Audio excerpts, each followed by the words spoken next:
in the world. I am a holistic leadership mentor, and I'd like to invite you on a little journey with me, a little adventure. Each of us is going to have a different answer for that question. How can we make the biggest impact that we are here to make on this planet? Now, regardless of what that definition is, for me, it was becoming a minister, becoming a missionary, spreading the gospel, and basically living a very Christian, Christ like life in the way that I was taught. Um, for other people, it might be actually, really truly building a very large empire so that they can bring what they're here to bring to others into the world at the greatest level. For others, it might be activism, lobbying and protesting, or educating others about the harmful effects of capitalism on our environment. There could be so many different ways we could go with it.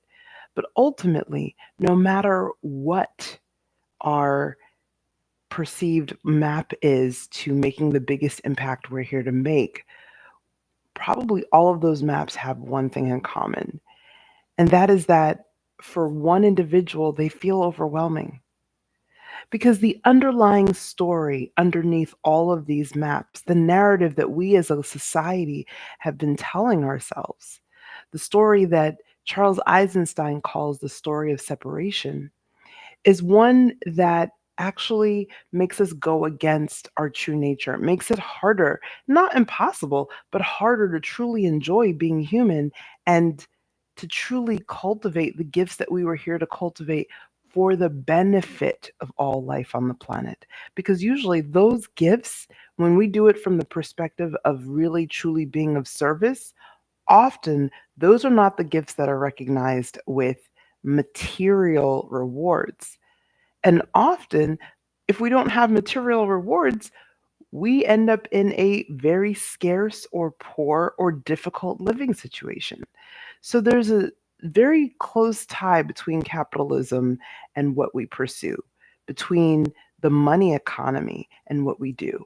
And what I want to look and take you on a journey to discover through this coming week is alternate ways of looking at things, how we can shift our own way of being in the world without the world necessarily shifting just yet.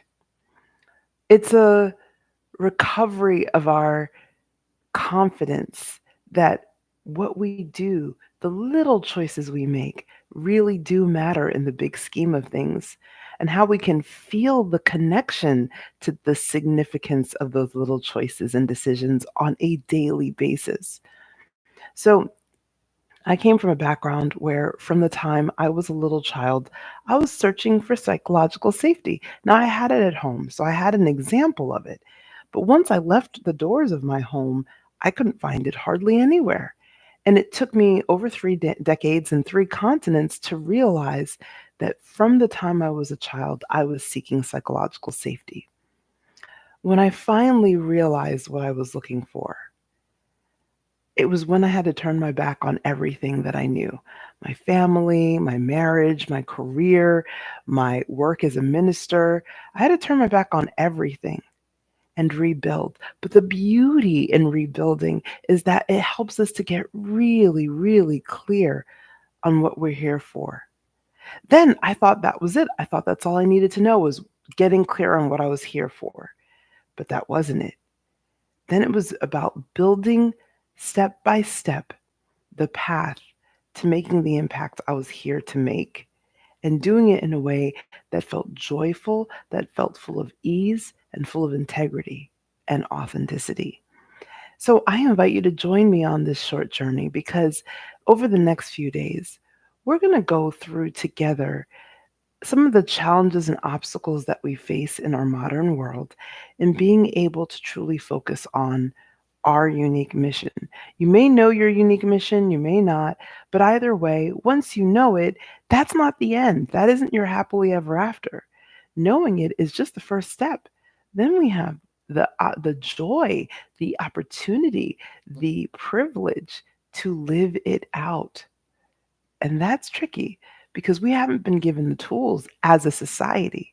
So, coming back to nature, coming back to our being a part of nature, being integral, being nature itself, being breathing individuations of this planet that we call Earth.